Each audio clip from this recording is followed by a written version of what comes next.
Muy bien, tengan todos muy buenos días. En este momento acá en Chile, a las 10:20 de la mañana, en una nueva porción el, de la Torá, ¿cierto? Que siempre estudiamos cada semana. La semana pasada no tuvimos porque hubo conexión con Pesaj, una de las festividades, ¿cierto? El- que tenemos cada año. Por eso que cuando hay festividades y duran varios días, esta duró más de una semana o una semana completa, y había un término de semana entre medio. eh, Se salta, como expresa, se saltea un Shabbat y se hace la próxima porción que venía de la semana pasada, se hace ahora, que es la porción que vemos en pantalla ahí, Shemini. Entonces, vamos a ir viendo de lo que trata Parashá o porción, porque Parashá es porción, ¿cierto? Shemini, que significa octavo. Shemini significa octavo. Eso está en Levítico, libro Vayikra, ¿cierto? Levítico. El capítulo 9 desde el versículo 1 en adelante del capítulo 9 hasta el capítulo 11 hasta el versículo 47 es lo que comprende toda esta porción de Parashá Shemini. Entonces vamos a ir viendo, el año pasado ya vimos lo que significaba, ¿cierto? El octavo, ¿cierto? Que alude a cuando el octavo día, ¿cierto? En lo que habla la Torá desde un principio. eh, Vamos a leer un poco de lo que habla en el principio de la porción, pero hoy día vamos a hablar también de otro tema, porque esta porción conlleva muchos temas. Entonces dice que al octavo día, en el capítulo 9 del versículo 1, eh, el del proceso de consagración, los sacerdotes comienzan su función. Ya habían pasado 7 días de preparación del, del Mishkan, ¿cierto? Este tabernáculo móvil que llevaban, ¿no es cierto?, donde moraba la presencia de Dios, donde llevaban el arca que, que conllevaba la vara de Aarón, las de tabla, o sea, perdón, las tablas de la ley y, y los panes de la proposición. Entonces, todo esto tiene un simbolismo de que va eh, hablándoles en forma espiritual, ¿cierto?, disfrazada de historia, del octavo día, ¿cierto?, de lo que significa el octavo día. Lo vimos el año pasado, era estar por encima de la fisicalidad, ¿cierto? Recuerden que los siete, seis y siete eh, sefirot del árbol de la vida, ¿cierto? Emanaciones a- acerca de las emociones que tiene cada una de las personas, son representadas por estos 6, 7 días, al igual que en los días de la creación.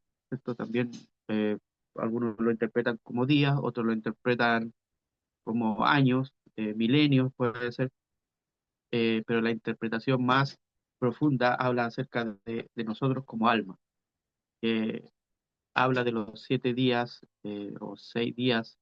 Entonces el séptimo día es como el que consagró, es el Shabbat, y los 6 días habla de Seir Anpin, que en hebreo, ¿cierto?, es Seir Anpin, y en su significado son estas 7 sefirot emocionales, ¿cierto?, que son inestables. Va a depender de cada una de las personas cómo lo tenga que manejar, y aquí en la Torah siempre nos da las herramientas para poder hacer. Entonces, cuando hablaba del octavo día, habla de la inauguración del tabernáculo como tuvo lugar en el mes de Nisan, ¿cierto? Estamos en el mes de Nisan, que corresponde al mes de este mes de Aries, ¿cierto? Es cuando ocurrió el Pesaj y ya ahora adentrado en la cuenta del hombre, ¿cierto? Entonces dice que en Rosh Hodesh Nisan, que es la fecha en que Dios entrega la autoridad a la humanidad. Moisés estableció una jerarquía de autoridad, asignándoles a Aarón y a su familia los ritos del sacerdocio. En este caso, a la familia de Aarón, que eran los únicos que podían ejercer el sacerdocio. Entonces, para eso llamó a otros líderes y el tabernáculo revela la gloria de Dios y cuando esta gloria se revela, todos los líderes vienen a reclamar su parte de ella. Y eso no solamente ocurre en el pueblo de Israel o ocurrió en esos días, ocurre siempre. Por eso cada vez se van levantando líderes. Pero ahí va el desempeño, el trabajo de cada líder. Entonces, cuando en la Kabbalah habla de que Moisés y Aarón eh, llamó y los hijos, ¿cierto? Eso corresponde eh, a que cada una de estas personas eran partes del árbol de la vida, puras energías reveladas en personajes. Entonces, ahí viene el mandato de tomar un sacrificio, ¿cierto? Un becerro, porque tenía que ser un becerro y no otro animal. Recordemos que tenía que contrarrestar el pecado del becerro de oro, ¿cierto? Eso se habló todo en la clase anterior. Les invito a que sigan aquí en esta página y ahí la van a encontrar. El, están todas las clases que se han dado. Entonces, van ocurriendo un montón de cosas.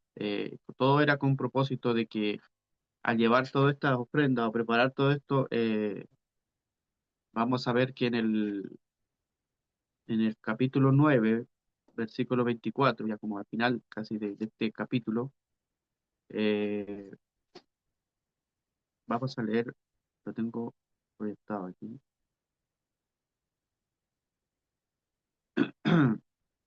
Vamos a leer la parte que vamos a profundizar en esta clase. Y entonces, el, la porción de esta semana va de acuerdo a este fuego, ¿cierto? Y, y a dos hermanos que eran los hijos de Aarón, que les correspondía el sacerdocio primeramente, porque eran los dos mayores. Entonces, la enseñanza de esta semana, de esta porción, se llama un gran celo, ¿cierto? Aquí vamos a ver por qué se habla de un celo. En Vayikra, que es Levítico capítulo 9, vemos en el 24 cuando dice que el propósito de hacer de esta manifestación, de hacer todos estos preparativos, era para que descendiese un fuego. Y aquí dice en el 24, un fuego salió de la presencia de Dios y consumió sobre el altar la ofrenda quemada y las grasas. Cuando todo el pueblo vio esto, lanzaron gritos de júbilo, o sea, de alegría, y cayeron sobre sus rostros. Eso es en cuanto a lo que vamos a ver primeramente cuando habla de un fuego del cielo, que es como el propósito de por qué se hacía este, este tabernáculo o este acto de sacrificio con animales, ¿cierto? Que los quemaban. Y otras ofrendas igual hay en cuanto a sacrificios, pero este era como el principal. Dice que aunque un fuego del cielo descendió sobre el altar, es un precepto o un mandamiento llevar también un fuego terrestre. O sea, aquí vamos a ir viendo que las cosas que hagamos para que se activen cosas en el cielo, también tenemos que hacer trabajos similares o yuxtapuestos, como se le llama en la tierra. Si no, no tendría sentido cómo vamos a activar algo si lo encendemos primero, ¿cierto? Entonces, el fuego del cielo enviado para quemar los sacrificios, o sea, para recibirlos, representa un ardiente o el ardiente amor de Dios por todos nosotros. Cuando nosotros presentamos nuestro amor, o sea, en reciprocidad hacia Dios, eh, cuando nosotros presentamos nuestro amor por Dios como ofrenda sobre el altar, aunque ese amor pueda estar dañado, ¿cierto? Recuerden el becerro de oro, el fuego del cielo consume nuestras pasiones y las purifica. O sea, consume lo dañado, las pasiones, quiere decir aquí nuestras emociones que a veces contrarrestan o interrumpen el fluir del- de la bendición para nosotros, ¿cierto? Porque siempre eh, es difícil poder recibir bendición cuando tus emociones no están equilibradas o no están eh, haciendo su trabajo que deberían hacer. Entonces, estas personas, estos hombres, hijos de Aarón, según el Zohar, ellos querían adelantar las cosas, o sea, querían apresurar la redención. O sea, ellos pensaban siempre, el pueblo de Israel era un pueblo que siempre pensaba en la redención. O sea, no estar esclavizados siempre, aunque algunos siempre querían volver, pero siempre el que tenía el celo, ¿cierto? El celo de Dios, como lo dice el título de la clase, siempre en sus pensamientos era apurar la redención o llegar a los momentos de la redención, así como todos nosotros debemos pensarlo, porque es el momento cúlmine de, de una era o de un pasar, de un trabajo, y poder vivir acorde como Dios siempre lo deseó, como Dios siempre quiso para su creación, para el hombre y para la mujer, de que ellos viviesen como lo vivieron en un principio en el Edén, ¿cierto? Que todo lo tenían, todo era asequible, entonces es el propósito siempre, y estas personas quisieron apurar esto, era como impetuoso eh, el poder llegar a eso ya, ¿cierto? O sea, no es un mal deseo, solamente que la manera en que lo hicieron fue un poco diferente, aunque hablar, el Zohar explica muy bien que estas personas eran muy adelantadas para su época. Por eso que cuando el alma de ellos, cuando ellos mueren, porque aquí mueren, el alma de ellos se posó en la alma en el cuerpo, ¿cierto?, de otro de sus hermanos, que era de los menores, que era Pinhas, al cual también se le dedica una porción más adelante, no sé cuántas más adelante, pero se dedica una porción hablando de él, de lo que él hizo, también relacionado también con el celo. Entonces, todo está conectado, todo tiene su porqué y muchas veces, como lo dije el año pasado, se le ve a Nadab y a Abiú como los malos de la película, como los que cometieron el terrible pecado, ¿cierto? En estos 7 días antes de la inauguración del Mishkan, del tabernáculo, haberse emborrachado, haber bebido mucho y al haber provocado todo esto. Pero todo esto también tiene su propósito y conlleva el que se hubiese eh, puesto todo esto en orden. Entonces vamos a leer en el capítulo 1 ya vamos a saltar al 10, aquí estamos en el 9:24, vamos a saltar al 10 donde ya se habla de estos dos hermanos. En Levítico 10, el versículo 1 dice: Nadab y Abiú, los hijos de Aarón, tomaron cada cual su incensario. Era un aparato en donde se colocaba el incienso para hacer el olor, ¿cierto? Todos conocimos lo que es incienso, pero este era un incienso especial, la Ketoret, como le llaman. Y echando en ellos fuego, pusieron sobre el incienso y ofrecieron ante la presencia de Dios un fuego extraño que él no les había ordenado llevar. Primeramente era algo que no les se le había ordenado, y principalmente el que estaba dedicado a hacer este fuego era el mandato, era el sumo sacerdote, que era el papá de ellos. Entonces ellos como que se adelantaron. Entonces, fuego extraño, ¿cierto? Dice que la persona, cualquiera que sea, que arde, ¿cierto? Fuego, que arde con deseos de Dios, o sea, esa persona que es realmente Israel, porque Israel más que nada es un alma, no es un israelita el que nació solamente allá en Israel. Muchos israelitas capaz nacieron en Israel, pero no son considerados Israel ante lo espiritual, ante la presencia del mismo Dios. ¿Por qué? Porque sus actos son indiferentes hacia él.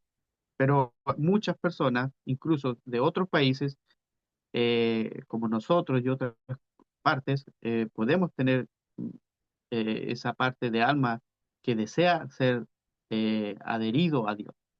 O sea, la persona que es israelita realmente es una persona que arde con deseos de Dios.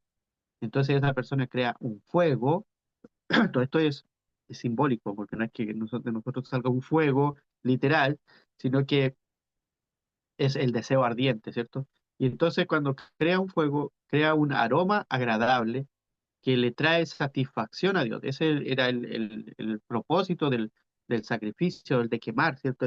O el de quemar quetores e incienso, el que le trae satisfacción a Dios, pues se ha hecho su voluntad, él ha hecho su voluntad, ha sido agradable. Sin embargo, dice que hay que tener mucho cuidado del fuego de la mala inclinación que arde dentro de nosotros, porque también somos duales, tenemos dos fases, eh, tenemos inclinación al bien, inclinación al mal. Entonces hay que tener por eso ese equilibrio. Dice, cuando arde un fuego de la mala inclinación, este es llamado el fuego extraño que presentaron Nadab y Abiú, que son los hijos de Aarón, delante de Dios. Entonces, la inauguración del tabernáculo fue un acto tal de santidad que en ese momento se manifestó una increíble revelación de la divinidad. Viendo esto, Nadab y Abiú pensaron que habían llegado al momento de traer una rectificación completa por el pecado del becerro de oro, que había sido causado por la multitud mezclada, los Ereb Rab, que hemos hablado antes de ellos, ¿cierto? Estos que salieron no israelitas, que salieron conjuntamente con el pueblo de Israel desde Egipto. Entonces, dice que ahora la divinidad había sido traída de nuevo al mundo.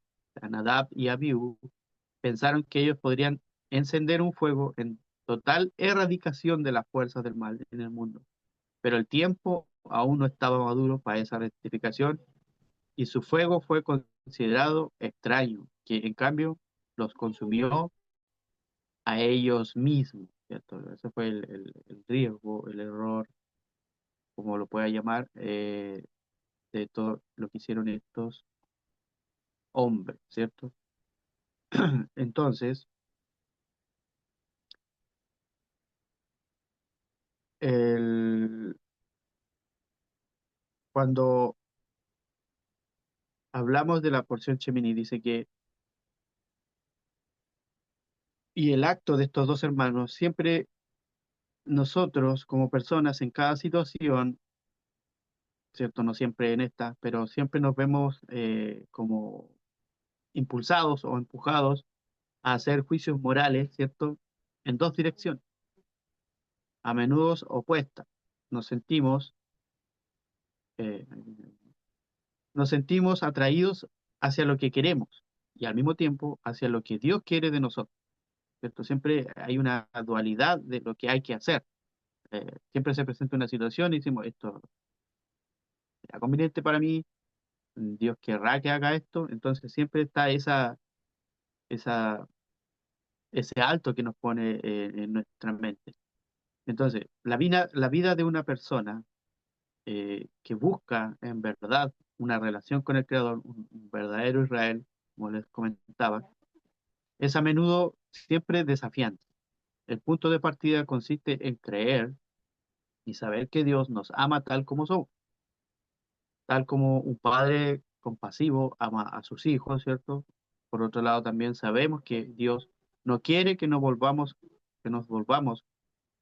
complacientes en lo que respecta a nuestro desarrollo espiritual. Uno de los métodos que ocupa o que utiliza la Torá o esta escritura, la enseñanza que Dios nos dejó, es enseñarnos una mayor honestidad personal en relatar historias de estos gigantes espirituales del pasado, como este tipo de personas.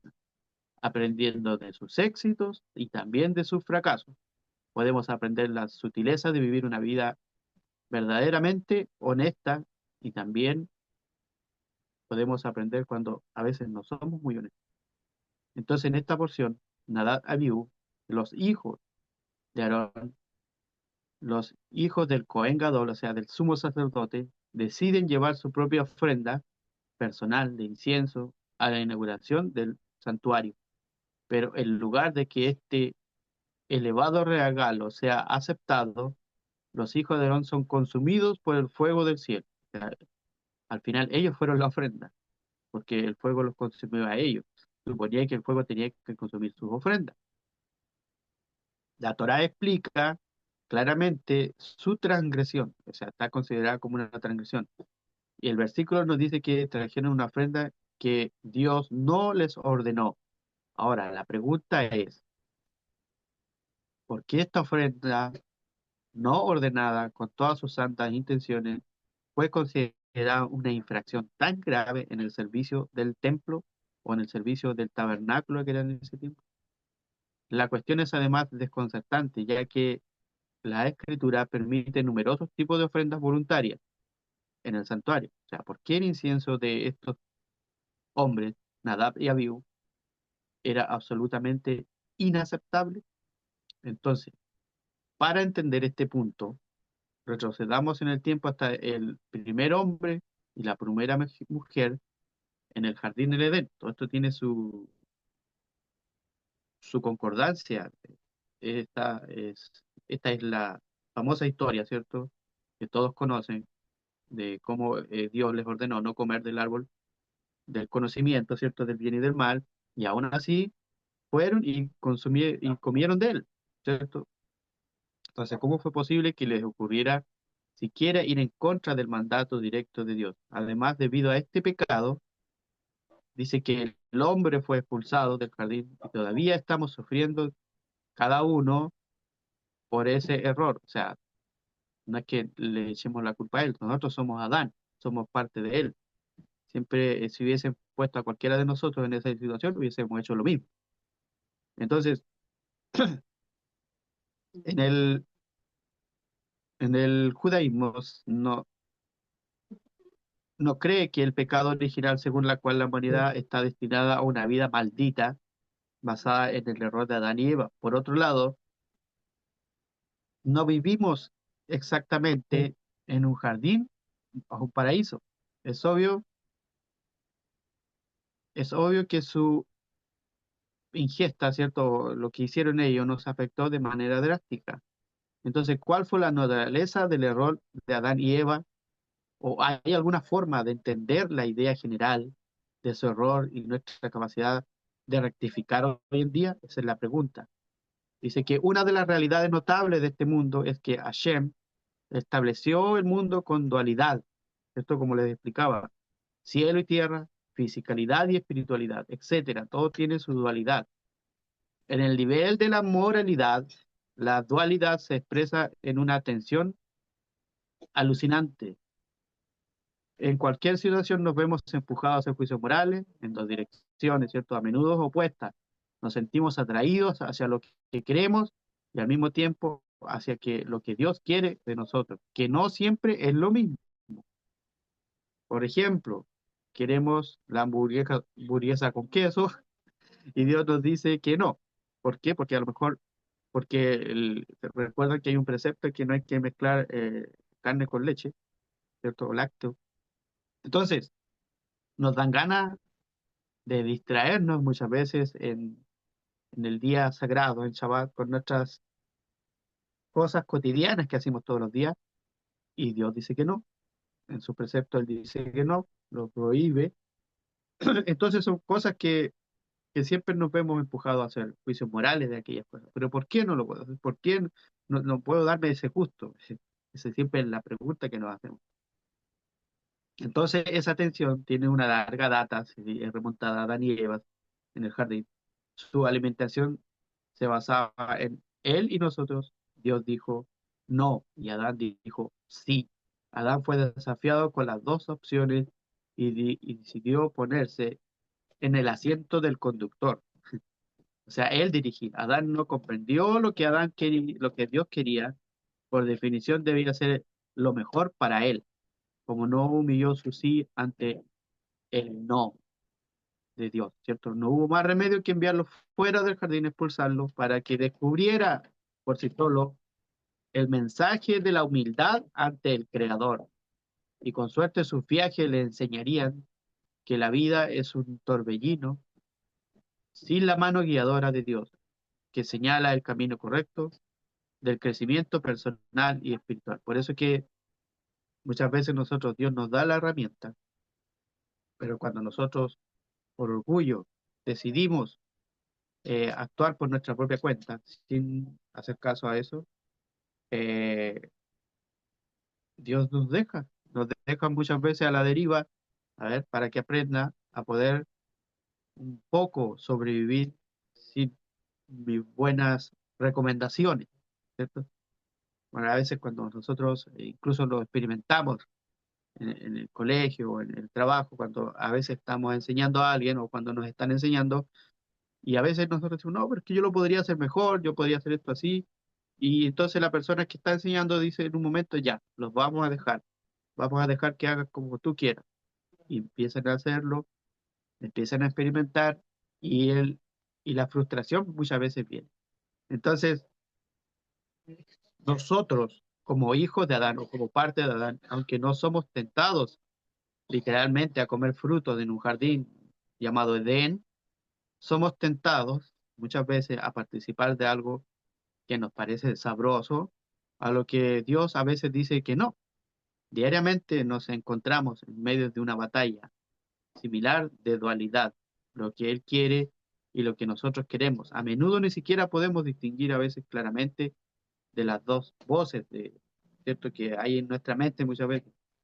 Nuestra vida está llena de lecciones de Él y nosotros, que nos tientan a poner nuestras agendas personales en primer plano. El reto de ponernos a Él en el asiento del conductor no es fácil, ¿cierto? Por eso es que es importante poder ser dirigido por alguien. A veces cuando creemos que nosotros sabemos todo, a veces ahí no, nos va mal y nos caemos, tropezamos, pero ahí está dispuesto Dios en querer levantar. Entonces, acerca de estos hombres, Nadab y Abiú, cuando ofrecieron fuego extraño, hice todo este resumen y yendo a Adán y Eva para ir comprendiendo de por qué estas personas decidieron hacer este acto. Y en la inauguración del tabernáculo fue un acto de tal santidad que en ese momento se manifestó una increíble revelación de divinidad. Entonces, si la persona, ¿cierto? Pues, cuando hablo de persona, eso es cada quien. Si una persona desea acercar a los demás a Dios, ¿cierto? Acercar que todos disfruten de esto, primeramente debe ejercitar una infinita paciencia, una virtud memorable y necesaria tener paciencia y no actuar con premura. Es por eso que se dice, y lo dice la Torá, Dios le habló a Moisés después de la muerte de los dos hijos de Aarón y dijo, manda a Aarón, tu hermano, que no en todo tiempo entre en el santuario. O sea, después que pasó todo esto, ya no podían entrar cada día, cada momento, cuando ellos quisieran, sino que solo debe entrar de esa manera en Yom Kippur. Eso está en Levítico 16, 1 y 2, que el mandamiento de Dios está yuxtapuesto con el recuerdo de la muerte de Nadab y Abiú para enseñar que uno no debe actuar de manera apresurada, ni siquiera al entrar al ámbito de santidad, ¿cierto? Entonces Nadab y Abiú dice que tras cometer todo esto, ellos fallecieron, como lo dijimos, debido a que ellos ardían con un gran celo por la divinidad, incluso más allá de sus capacidades. Ellos creían que podían dominarlo, pero estaba más allá de ellos. No era eh, el momento, no era para ellos el poder lograr la redención. Eso un día se va a lograr completamente, el tiempo del Mesías. Entonces, dice que recibieron demasiada luz, no la pudieron soportar, no pudieron contenerla, por lo tanto fallecieron. Y Rabí Natán, el escriba, ¿cierto? De, de Rabí Shimon Bar Yochai, agrega que aunque estos grandes justos, Nadab y Abiú, no ejercieron la restricción cuando se acercaron al Santo de los Santos, que es el nivel más elevado en este mundo. O sea, ellos fallecieron y su pecado no fue haber contraído esto, sino que dice que no es suficiente con que la persona perfeccione su alma para que ésta ascienda, sino que debe asegurarse, por otro lado, de que su conocimiento, o sea, su da'at, su conocimiento de Dios, quede atrás en este mundo, en sus hijos. Por ello, la misma del matrimonio, que habla del matrimonio, porque estos no tenían matrimonio, no tenían esposa, implica tener hijos, pero nada de viu eran justos muy grandes que se sentían tan cerca de Dios que su único deseo era estar con Él arriba. Por ello, ellos nunca contrajeron matrimonio. No llegaron a comprender que la grandeza de la revelación de la divinidad se produce solo en este mundo y su profundo deseo de estar unido a Dios en un nivel más elevado los llevó a la muerte, o sea, a trascender de esta vida. Por eso es que ellos no pudieron soportar. Entonces, dice que hay un lugar donde esta tensión que siempre tenemos, esta dualidad que tuvo también Adán, que tuvo Adán y Eva, ¿cierto? Que tuvo cada una de las personas han tenido, Nadab, Abiú, lo tuvieron. Dice que hay un lugar donde esta tensión se alivia. Y si eso es en el templo. O sea, el templo fue hecho para eso. El templo no era para ir que uno estuviese ahí y, y, y muchas cosas que se dicen o que se hacen hoy en día en un templo, sino que el templo era considerado como un lugar como tipo un hospital, donde iban los enfermos, donde vivían aquellas personas que a lo mejor tenían también esa enfermedad espiritual, y el sumo sacerdote estaba encargado de poder darles el alivio. Por eso es que estas personas tenían que pasar estas pruebas. Entonces,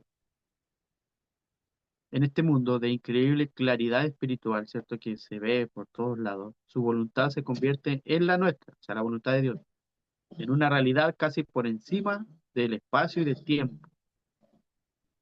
El tabernáculo, ¿cierto? El significado del tabernáculo, del templo, del Mishkan, ¿cierto? Santuario, nos ofrece un lugar en el que nuestras voluntades se llenan de la conciencia de, de su voluntad suprema, pero también es fundamental que nos demos cuenta de que no hay mayor expresión de devoción y de amor que podamos ofrecerle en la que Él nos dice, ¿cierto? En la que Él nos prescribe. Su voluntad se convierte en nuestra voluntad, porque en la última instancia, nuestra voluntad, si la de Él, es básicamente vacía, ¿cierto? ¿Por qué? Porque cuando nosotros queremos hacer nuestra voluntad, se produce esto extraño, lo que hicieron Adán y Eva en el principio, lo que hicieron Nadab y Abiú por querer llevar a cabo su voluntad, lo volvió vacío, sin contenido, sin un propósito. Nadab y Abiú ofrecieron incienso con la más elevada de las intenciones, quizás sus intenciones eran buenas. Aún así, aquello está basado entre él, por Dios, ¿cierto? Y en nosotros. Su servicio era una expresión de acercarse a Dios basada en la sabiduría de ellos mismos, y no en la de Dios. Este mensaje es una antítesis de lo que era la realidad luego en el templo, ¿cierto? Cada vez que el pueblo de Israel quiso hacer su voluntad, el templo fue destruido. Todo eso lo hemos podido ver.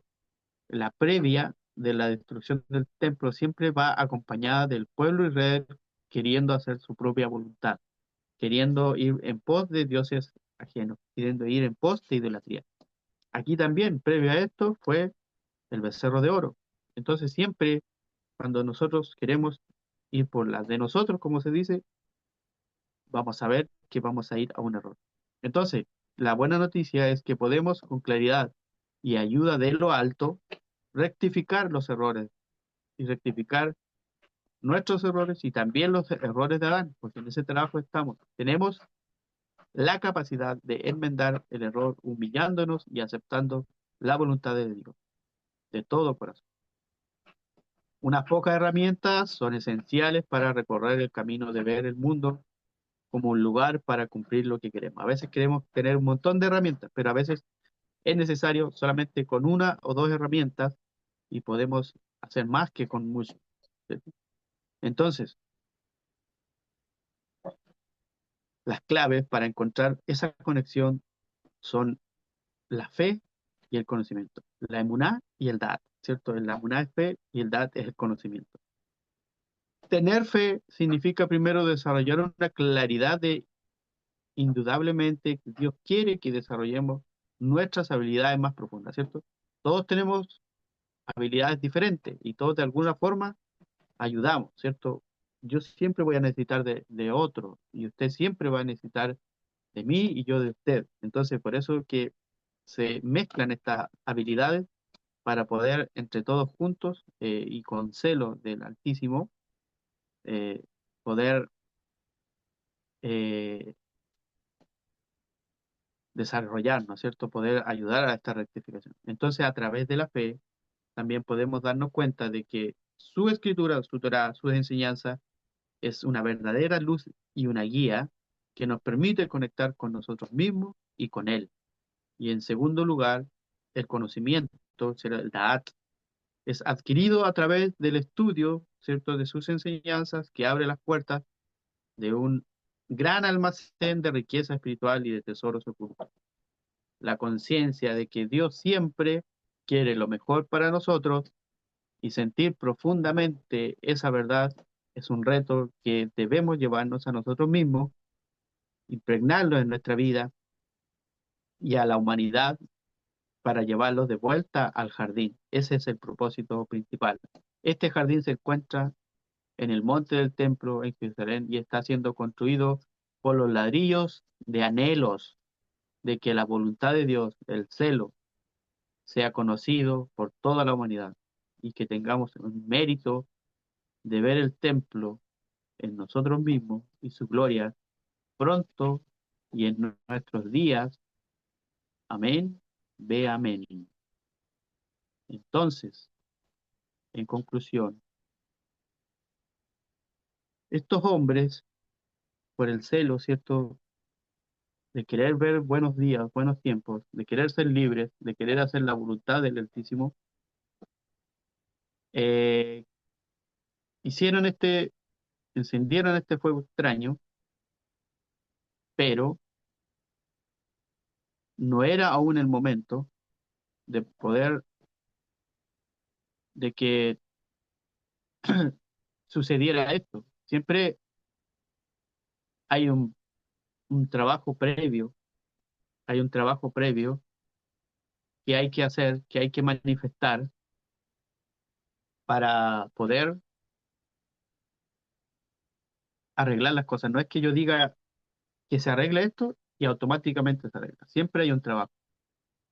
Cuando una frase del Zohar que me gustó y lo publiqué por ahí, dice que cuando nuestros actos son debidos aquí en lo bajo, en este plano físico, dice que se despierta en lo alto la bondad, ¿cierto? El lado derecho, como se le llama, el árbol de la vida.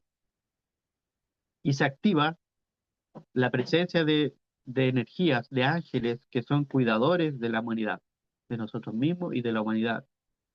Y todo eso conlleva a que nosotros podamos ser esos ayudadores, esos trabajadores, esos que tengamos un gran celo para que todos puedan llegar a este conocimiento, todos puedan trabajarlo y todos podamos en, a futuro vivir tiempos de armonía, tiempos de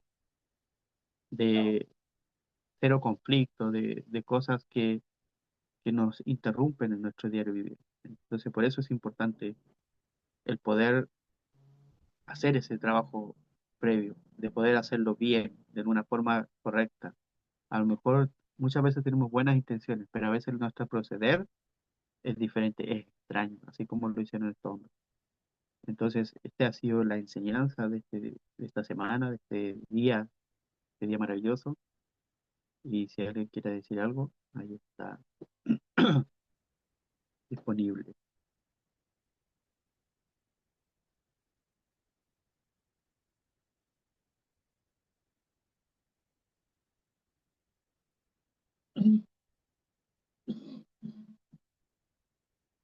Si no, para ya estar terminando y de antemano agradecer a todos los que se han conectado, los que van a ver el video. Esperamos en Dios que se les sea de mucha utilidad, que pueda despertar en cada uno de nosotros ese celo de poder hacer bien las cosas, de actuar con bondad, de actuar de la forma correcta para con nuestros semejantes, para con los demás y, y poder activar esa bondad, ¿cierto? Activar, porque cuando usted está en una parte que está en penumbra, en oscura, ve una luz, usted ve esperanza, usted ve claridad, usted puede ser atraído por esa luz y puede ser iluminado también. Entonces, juntan dos luces, hay más luz, juntan tres, cuatro, y luego termina iluminando todo el lugar. Entonces, eso es importante de poder trabajarlo, de poder ser ayudadores en todo. Gracias a ti también, Carito, muchas gracias por tu presencia, por tu apoyo, también a Miguel Ángel, a Esther, a Liliana. Un saludo a Argentina, a Colombia, a México, que estamos aquí, y Chile, ¿cierto? Y así a todos los países que a lo mejor van a ver este video, lo van a escuchar, lo van a sopesar, porque es importante comprender lo que estamos escuchando. ¿No? Así que, por mi parte, muy agradecido, doy las gracias al Eterno, a todos ustedes por esta oportunidad. Eh, Shalom, gracias Liliana para ti. Y también le doy gracias al maestro que me permite dar esta enseñanza en esta radio. Así que, Gracias, Tocayo. Shabbat Shalom para todos y bendiciones. Shabbat Shalom, bien, un saludo por allá, bendición también. Así que yo por mi parte me despido y nos vemos hasta una próxima. Adiós.